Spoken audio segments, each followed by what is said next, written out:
మహిళా దినోత్సవం రోజున ఎంతమంది మన కుటుంబాల్లో పని గంటలు తగ్గించుకున్నామో కదండి, ఎంతమంది సమాన హక్కు కలిగి ఉంటున్నామో అది మన పురుషులకే తెలియాలి. కానీ పరిశుద్ధ లేఖన భాగంలో యెహోవా యందు భయభక్తులు కలిగిన స్త్రీ కొనియాడబడును, చేసిన పనిని బట్టి అట్టి దానికి ప్రతిఫలం ఇయ్యబడును, గవనుల యొద్ద ఆమె పనులు ఆమెను కొనియాడును అని ఉంటున్నది. అట్టి రీతిగా మనం బ్రతుకుదాం. మనకు పరిశుద్ధ లేఖన భాగమే మనలను జీవింపచేసేది కనుక అట్టి రీతిగా ముందుకు వెళ్ళడానికి మహిళలందరికీ దేవుడు ఈ యొక్క దినములో అందరికీ అత్యంత ఆనందం కలిగ చేయాలని కోరుకున్నట్టు ఈ మాటలు ముగిస్తున్నాను. చదవబడిన పరిశుద్ధ లేఖన భాగం పరిశుద్ధుడైన లూకా రాసిన సువార్త 19వ అధ్యాయము 41-42 వచనములు. ఆయన పట్టణమునకు సమీపించినప్పుడు దానిని చూచి దాని విషయమై ఏడ్చి, నీవును నీ దినమందైనను సమాధాన సంబంధమైన సంగతులను తెలుసుకునిన ఎడల నీకెంతో మేలు, గాని ఇప్పుడవి నీ కన్నులకు మరుగు చేయబడి ఉన్నవి. ప్రార్థించుకుందాం. మహోన్నతుడ, మా పరిశుద్ధుడా, సకల ఆశీర్వాదములకు కారణభూతుడైన దేవా, నీ పరిశుద్ధమైన ఘనమైన నామానికి వందనములు. సిల్వసర మధ్యాహ్నంలో తండ్రి, గత 3 దినముల నుండి నీ అధికమైన కృపా కాపుదల మాకు ఇచ్చి ఉన్నారు తండ్రి. దినదినము తండ్రి నీ పాద సన్నిధిలో మేము నిలవబడి నిన్ను స్తుతిస్తూ నిన్ను మహిమపరుస్తూ నీ వాక్యము ద్వారా మా జీవితాలను సరిచేసుకోవడానికి అనేక మందిని మీరు ఏర్పరిచి బాబు నాయనా, మాకు అవసరమైన వర్తమానమును మీరు ఇస్తున్న విధానాన్ని బట్టి నీకు వందనములు.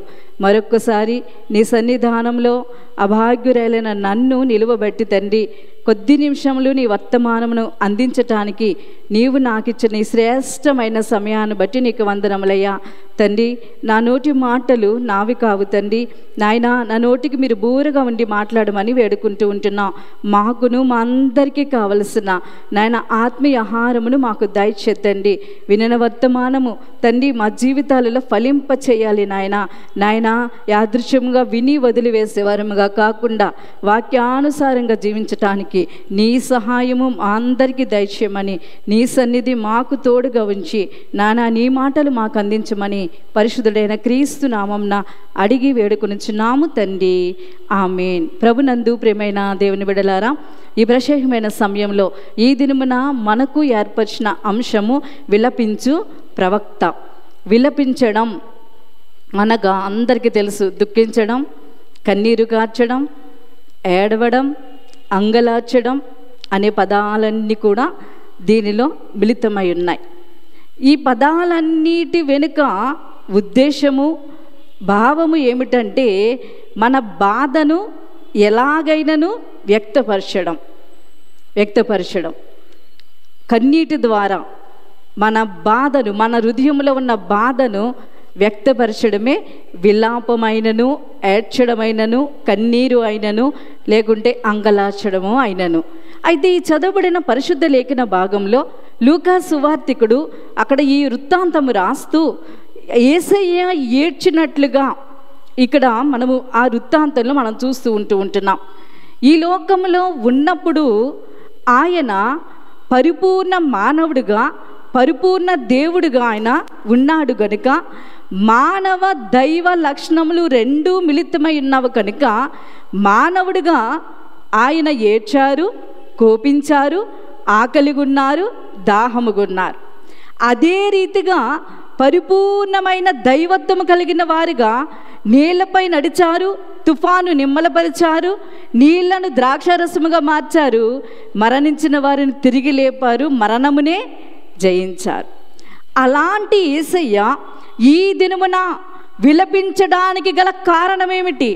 ఆయన ఎందుకు విలపిస్తున్నారని చూసినట్లయితే దేవుని సేవకులు విలపించడానికి గల కారణము, దేవుని సేవకులు దేవుని చేత నియమింపబడిన వారై దేవుని నోటికి నోరుగా వాడబడుతూ ఉన్నారు.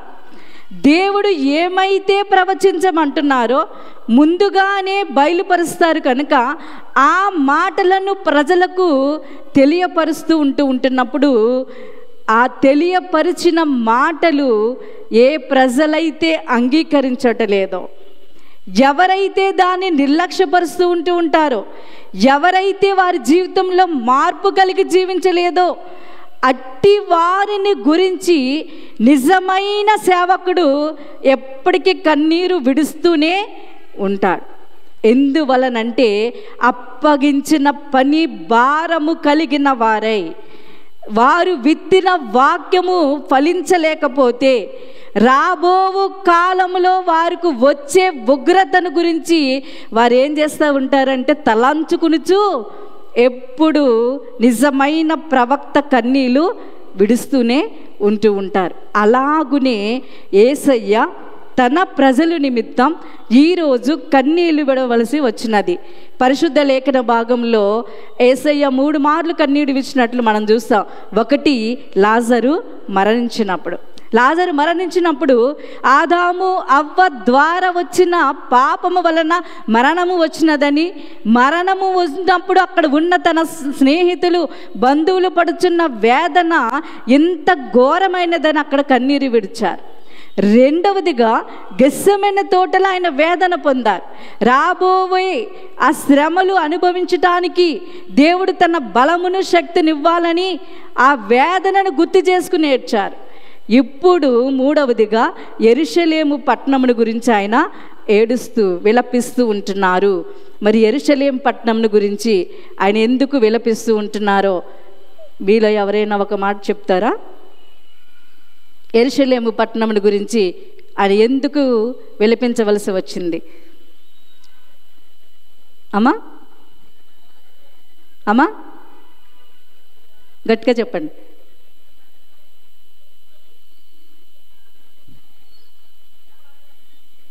దేవాలయాన్ని చూచి, యెరూషలేము పరిస్థితిని చూచి ఆయన ఏడ్చినారా?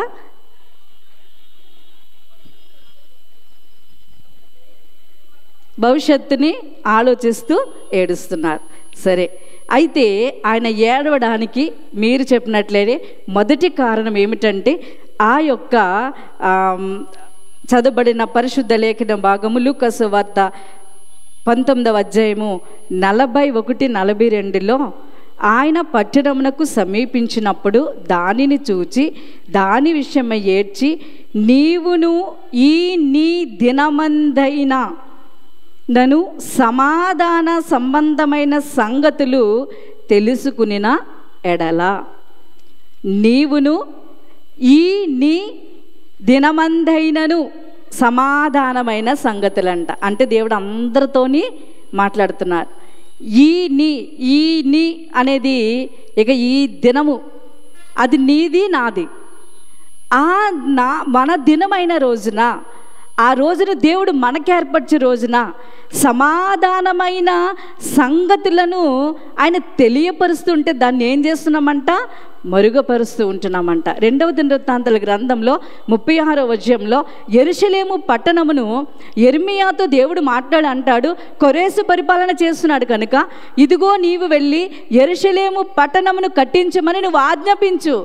ఆయన కాలంలో పట్టణమును కట్టడానికి సిద్ధపరచమన్నప్పుడు ఆ ఆజ్ఞను వారు గ్రహించుకుని యెరూషలేము పట్టణం కట్టడానికి వారు యూదా దేశమందు సిద్ధపడి పట్టణంను కట్టించారు. తరువాత ప్రవక్తలందరూ అంటూ ఉంటాడు, యోవేలు ప్రవక్త అంటాడు, అది పరిశుద్ధ పట్టణం, ఆ పట్టణంలో ఉన్న జనులు పరిశుద్ధముగా జీవించాలి అని యోవేలు ప్రవక్త అంటాడు. మత్తయి సువార్తికుడు అంటాడు, యెరూషలేము తోడనవద్దు, అది మహారాజు పట్టణం అంటూ ఉంటాడు. ఇశ్రాయేలీలే కాదు, సమస్త జనాంగానికి ఆ పట్టణము ఒక కేంద్ర స్థానముగా ఉన్నది. లేఖనములకు అధిక ప్రాధాన్యతమిచ్చే పట్టణం ఏదైనా ఉన్నదంటే యెరూషలేము పట్టణమే. మతమునకు అతి ప్రాముఖ్యత కలిగిన పట్టణం ఏమన్నదంటే యెరూషలేము పట్టణమే. విశ్వాసానికి మూల కేంద్రం ఏదైనా ఉన్నదంటే యెరూషలేము పట్టణమే. ఆ పట్టణంలో అందరూ పండితులే. ఆ పట్టణంలో ఉన్న పండితులు ఇంకెక్కడ లేరు. మతనిష్ట గలవారు, చాలా ప్రావీణ్యులు, పవిత్రులుగా ఆ పట్టణంలో ఉంటున్నారు. అటువంటి పట్టణమును చూసి దేవుడు ఈ దినమున ఆయన బాధపడవలసిన అవసరం ఏంటి? విలపించవలసిన అవసరం ఏంటి? యెరూషలేము జయ ప్రవేశంలో అందరూ వెళ్ళిపోతున్నారు, సంతోషముగా జయము జయము, యేసయ్యకు కృతజ్ఞత స్తుతులు చెల్లించేవారు కొందరు, జయ జయ ప్రవేశంలో కేకలు వేసేవారు కొందరు. అందరూ వెళ్తూ ఉంటుంటే అందరూ సంతోషంగా ఉన్నారు, కానీ యేసయ్య ఒక్కరే సంతోషంగా లేరు. యేసయ్య ఒక్కరే విలిపిస్తూ ఉంటున్నారు.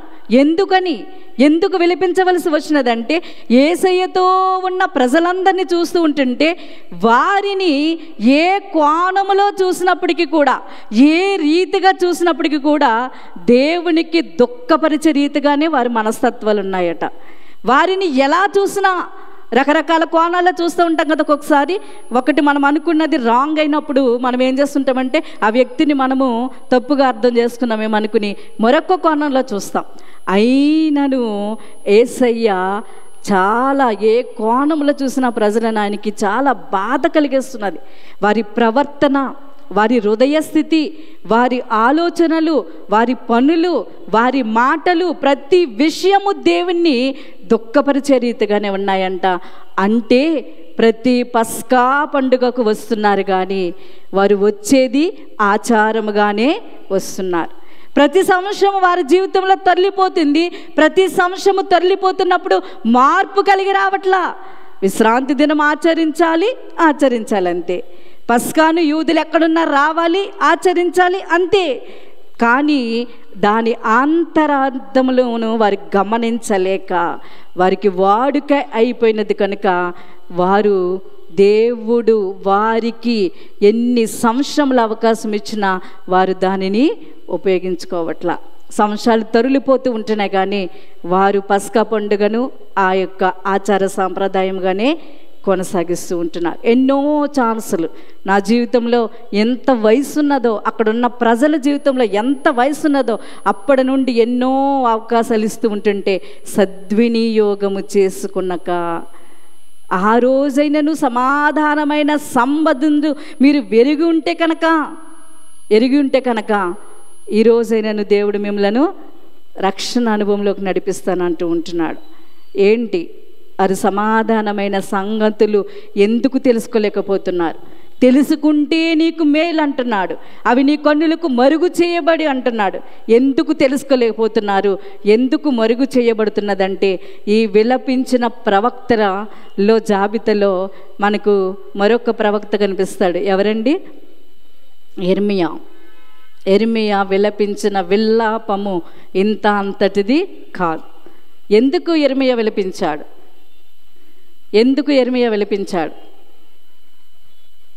ఎవరి కోసం? యెరూషలేము పట్టణం యొక్క ప్రజల పరిస్థితి గురించే దేవుడు యెర్మీయాతో మాట్లాడాడు. చూడండి, ఆ యెర్మీయా మాట్లాడుతున్న మాటలు ఈరోజు నిజము చేయబడినాయి. యేసయ్య వస్తూ ఉన్న ముందుగా మా మార్గంను సరళం చేయడానికి బాప్తిస్మమిచ్చి యోహానును పంపుతూ ఉంటాడు. యోహానును పంపుతున్న సమయంలో యోహాను అక్కడ పరిస్థితులను చూసి ఆయన అంటూ ఉంటున్నాడు, అయ్యో మీరు చేసే పనులను దేవునికి ఇష్టమైన కార్యములు కాదు, మీరు మారు మనసు లేకుండానే, దానికి తగిన క్రియలు లేకుండానే, దానికి తగిన జీవితం లేకుండానే మీరు బాప్తిస్మం తీసుకుంటున్నారు. అది మీకు వాడికైపోయింది. అది కాదు, హృదయ అంతరంగం ఎరిగిన దేవుడు మార్పును గ్రహించుకుని మీ జీవితంలో మీరు ఎలా జీవిస్తున్నారో దానిని తెలుసుకుని దాని ప్రకారం మీరు అనుభవంలో దాన్ని తీసుకోవాలని చెప్తున్నాడు.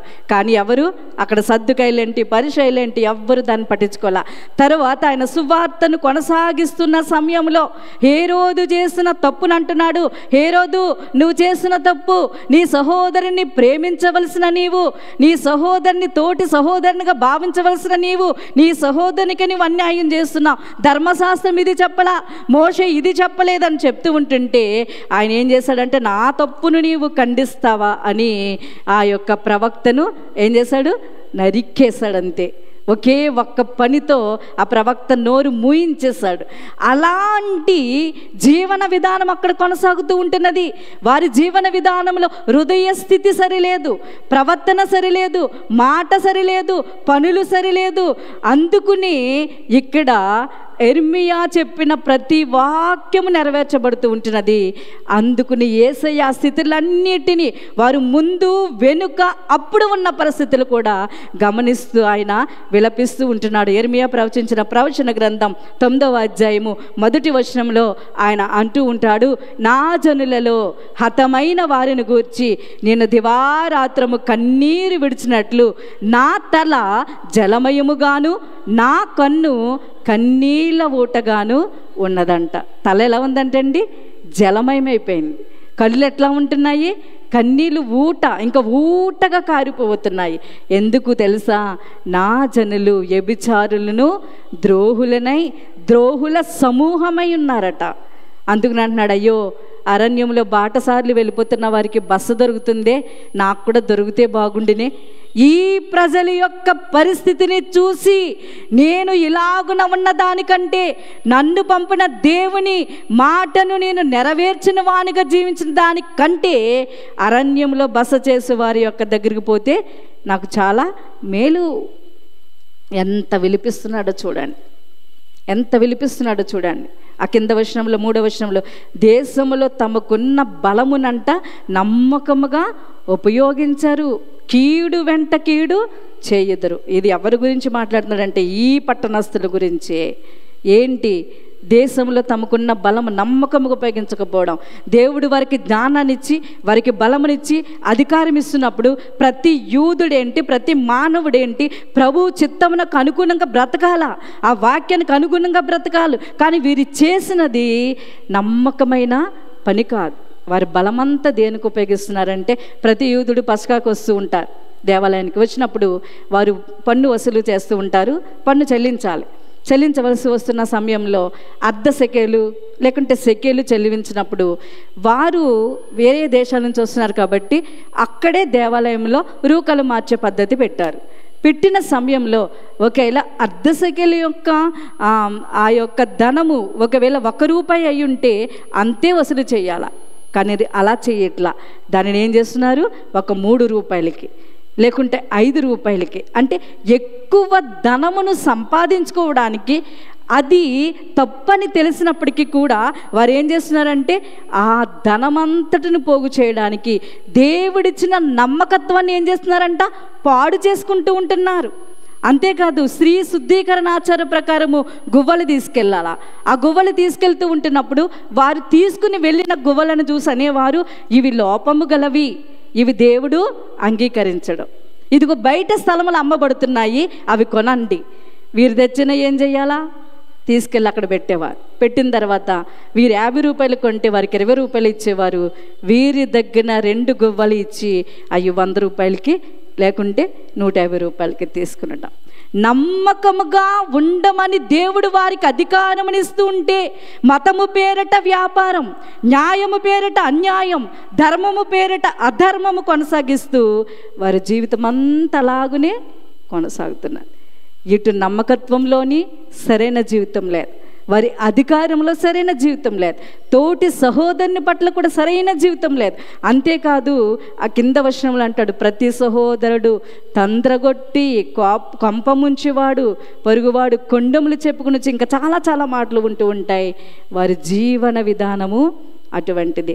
సహోదరులు ప్రేమ కలిగి ఉండమని చెప్తున్నప్పుడు అక్కడికి వస్తున్న ముందు సమయంలో యేసయ్య జలోదర రోగము గలవానిని చూసి ఆయనను స్వస్థపరుద్దాం అనుకున్న సమయంలో ఈ చుట్టూ పరిసయ్యులు శాస్త్రులు అందరూ ఉన్నప్పుడు ఆయన అంటూ ఉంటున్నాడు, ఆయన స్వస్థపరచుట న్యాయమా కాదా అని అడిగితే వారు చెప్తున్న మాట ఏం మాట్లాడట్లా. ఎందుకనంటే వారికి ముందుగానే ఒక ఆలోచన ఉన్నది. లూకా సువార్త 14వ వచనంలో వారు ఏం చేస్తున్నారంట? యేసయ్య ఏం చేస్తాడో కనిపెడుతున్నారు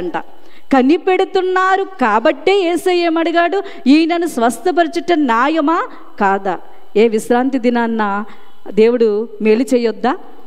అందుకని అంటున్నాడు, ఎద్దునైనను గాడిదైనను అని ఎద్దు గాడిదకు పుట్టినట్లు చెప్తాడు, నీ కుమారుడైనను కుమార్తె అయినా గుంటలో పడిపోతే తీయవా? నీకొక న్యాయమా, వేరొకనికి ఒక న్యాయమా? ఆయన విశ్రాంతి దినమును ఆచరించడం అంటే ఆపదలో శ్రమలో దుఃఖంలో ఉన్న వారిని ఆదరించకుండా నువ్వు ఆలయంలో కూర్చుండడం వల్ల నీకు ప్రయోజనమా? అని యేసయ్య ఏం చేస్తున్నాడంటే వారిని గద్దిస్తున్నట్లు అక్కడ చూస్తున్నా. ఇవన్నీ యెరూషలేము పట్టణంలో ప్రతి సంవత్సరము ఆయన వస్తూ ఉంటున్నప్పుడు చూసిన సంఘటనలు.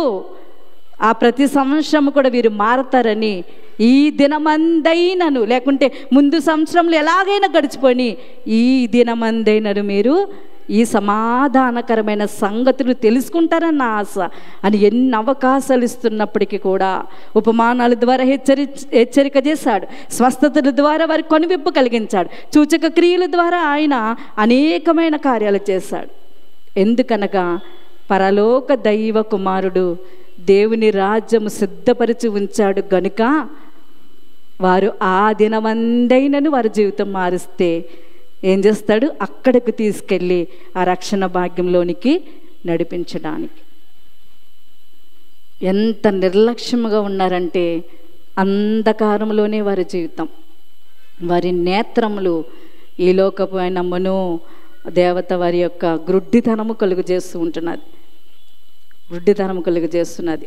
ఆ పట్టణమునకు ముందుగా ఎంతోమంది యాజకులు, యేసయ్యకు ముందు యాజకులను, ప్రవక్తలను మనకి పాత నిబంధనలు కనిపిస్తూ ఉంటుంది. ఎంతోమంది ప్రవక్తలు, యాజకులు వచ్చారు. వారి మాటలను అసలు నిర్లక్ష్య పెట్టేవారుగానే ఉన్నారు. కానీ ఆ సమాధానమైన సంగతులు కనుక గ్రహించుకుంటే, ఎరిగితే ఈ దినమున నాకు ఆ రక్షణ అనుభవంలోకి వెళ్తాననే ఆలోచన ఎవ్వరికీ లేదు. మరలా ఆ దినమున ఆ సంవత్సరము కూడా దేవుడు ఖండిస్తూ ఉంటున్నాడు. మరి మన జీవితాలు ఎట్లా ఉంటున్నాయి? మన జీవితంలో కూడా ఎన్నో సంవత్సరముల నుంచి దేవుని యొక్క దేవాలయంలో గడుపుచు, దేవుని సేవ చేస్తూ, ఆయనకి ఇష్టమైన బిడ్డలుగా ఉంటున్నామని అనుకుంటూ మన జీవన విధానం కొనసాగిస్తున్నామా? వారి వలనే, వారి హృదయ స్థితిని బట్టి, వారి ప్రవర్తన బట్టి, ఆలోచనలు బట్టి ధర్మశాస్త్రానికి వ్యతిరేకముగా జీవిస్తూ వాక్యానికి అనుగుణముగా నడవనందున ఆ యొక్క పట్టణమును గూర్చి ఆయన విలపిస్తూ ఉన్నాడంట. విలపించడము, కన్నీరు కార్చడం వేరు కదండి. కన్నీరు ఏదైనా ఒక సంఘటన చూసినప్పుడు, ఏదైనా జరిగినప్పుడు కన్నీరు వస్తుంది. కానీ ఎప్పుడు విలపిస్తాం? నా సొంతం అనేటప్పుడు, నా అనే వారికి కలిగిన వేదన, బాధ, మరణం చూసినప్పుడు ఇక విలపించడానికి ఇంతంత విలాపన విలపించాం. ఎక్కడ కూడా యెర్మీయాతో సహా యేసయ్య కూడా విలపించదదే.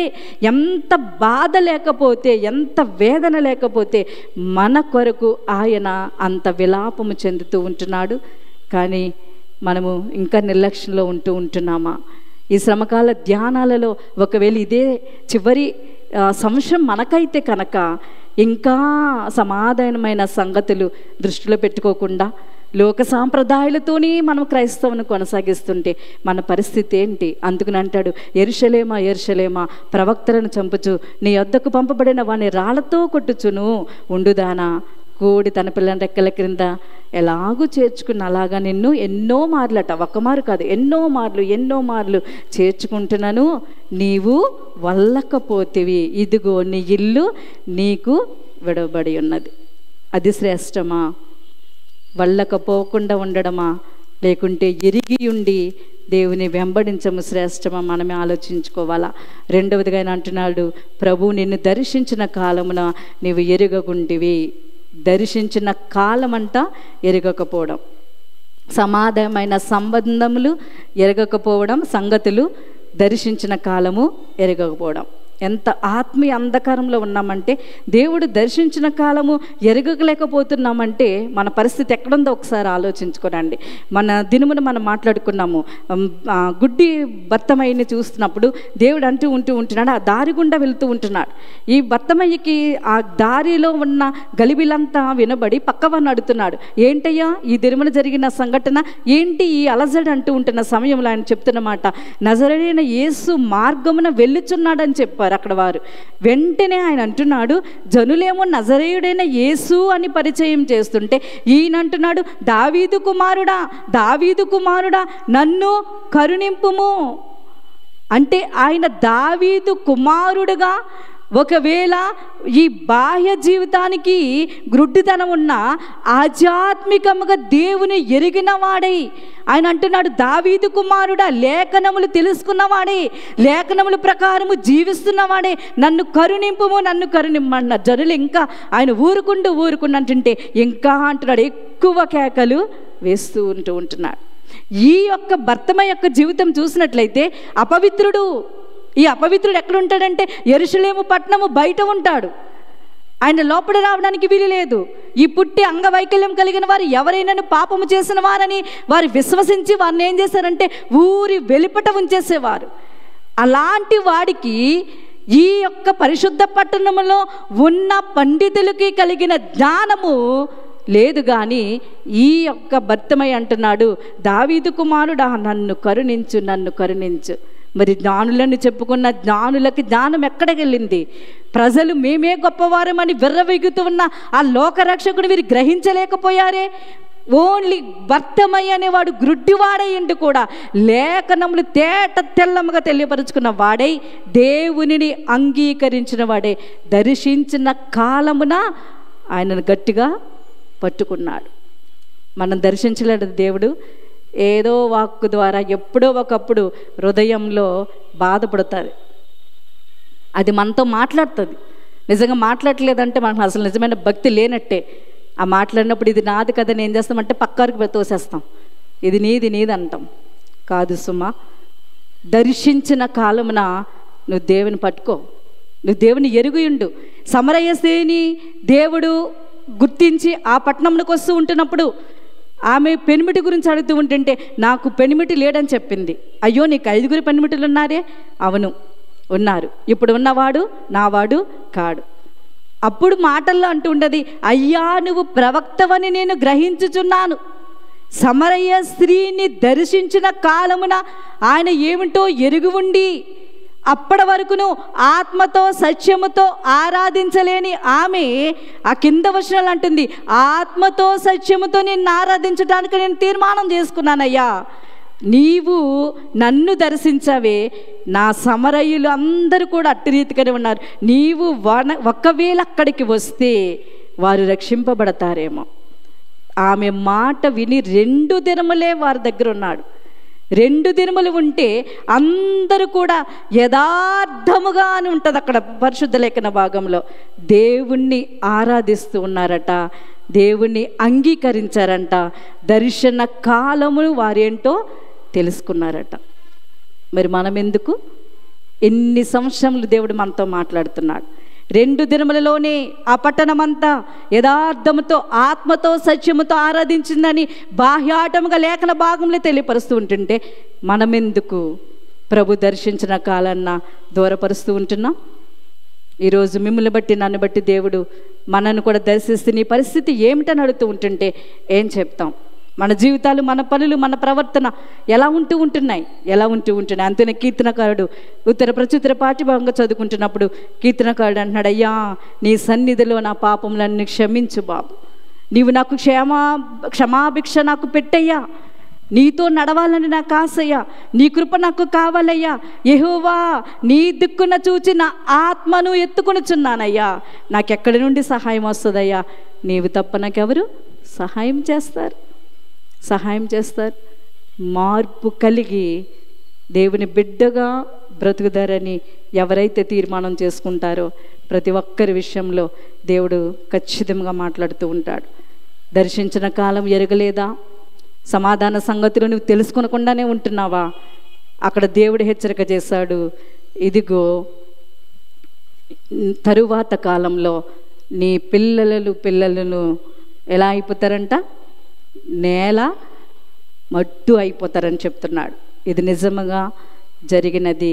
క్రీస్తు శకము 70 సంవత్సరంలో టైటస్ చక్రవర్తి యెరూషలేమును సమూల ధ్వంసం చేసేసాడు.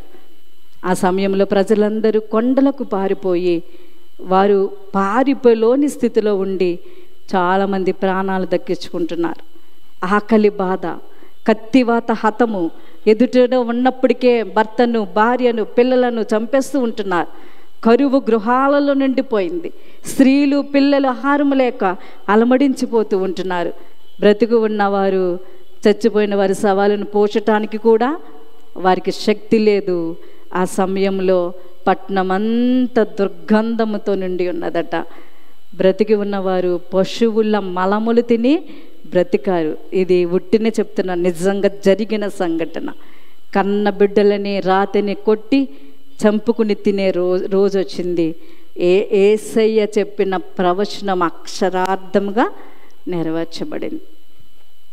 మరి ఆ దినమున చెప్పిన మాట నెరవేర్చబడినప్పుడు ఈ దినమున దేవుడు మనకు చెప్తున్న మాట, రెండవ రాకడలో మన స్థితి ఏమిటో మీరే సమాధానం వెతుక్కోండి, మీరే సమాధానం వెతుక్కొనండి. ఈరోజు ప్రభువు విలపిస్తూ ఉంటున్నాడు మీ కొరకు, నా కొరకు. ఎందుకు విలపిస్తున్నారంటే మనలో సమాధానమైన జీవితము, సంగతులు అసలు మనం గ్రహించుకున్నట్టనే లేదు. యాదృశ్యంగానే వెళ్ళిపోతూ ఉంటున్నాం. దర్శించిన కాలమును కూడా మనం ఏం చేస్తున్నామంటే దానిని విడిచిపెట్టేస్తూ, ప్రభు దర్శించిన కూడా ఎరుగక మన జీవితాలు మనము అట్టి స్థితిలోనే మనం కొనసాగించుకుంటూ ఉంటున్నాం. అందుకైనా అంటూ ఉంటున్నాడు, ఈ రోజైనను ఈ దినమందైనను, ఇక ఈ నీ దినం అది, ఇక వేరొకరిది కాదు. ఇక నన్ను దేవుడు అడుగుతూ ఉంటుంటే ఎలా ఉండగలుగుతూ ఉంటున్నాం? మన వ్యక్తిగత జీవితాలను, మన బ్రతుకులను సరిచేసుకుందాం. శ్రమకాల ధ్యానములు ఆచారంగా ఆచరించడానికి కాదు, ప్రతిదినము వాక్యంతో మనలను మనము నలగగొట్టుకోవడం. ఆ కాలము ఎరుగునందునే కదా ఈరోజు యేసయ్య నీ విషయమే నా విషయమై నలగగొట్టబడి సిలువ మరణము పొంది తన యొక్క జీవితాన్నంతా మనకు అర్పించవలసి వచ్చిందే. ఇంకా అది తెలుసుండి కూడా ఆయన వచ్చు పర్యాంతంలో ఇది ఇలా కొనసాగుతుంటానే ఉంటుంది కదా. ఆయన కృప ఇంకా ఇలా మనలను వెంటాడుతూనే ఉంటుంది కదా. ఆయన మనలను మాటి మాటికి కోడి ఎలా చేర్చుకుంటుంది, మనల్ని చేర్చుకుంటాడు కదా అని అదే వాత వేయబడిన మనస్సాక్షితో ఉంటే కనుక ఏమో దాటిపోతే మన పరిస్థితి ఏమవుతూ ఉంటున్నదో. ఆయన దాటిపోక ముందే ఆ సిలువ శ్రమను, ఆ సిలువ మరణమును మనము తలపోసుకుంటూ ఉంటున్నాం కనుక దానిని గుర్తెరిగి ఈ యొక్క సమయంలో ఆ విలపించేది మన కొరికే కనుక ఆ విలపించే వ్యక్తిని ఇంకా మనము బాధ పెట్టకుండా ప్రభు వచ్చు పర్యాంతములో ఏ ప్రజలకు హెచ్చరిక చేశాడో ఆ ప్రజలు మనమై ఉన్నాము కనుక ఆ ప్రజల వారి జీవించటానికి, ఆయన వచ్చు పర్యాంతంలో ఆయన బిడ్డలుగా అంగీకరించబడడానికి దేవుడు తన కృప మెండుగా మన కుటుంబాలకు దయచేయునుగాక. ఆమె సమస్త జ్ఞానం మించిన దేవుని సమాధానము యేసుక్రీస్తు వలన మీ హృదయములకును మీ తలంపులకు కావలియుండునుగాక.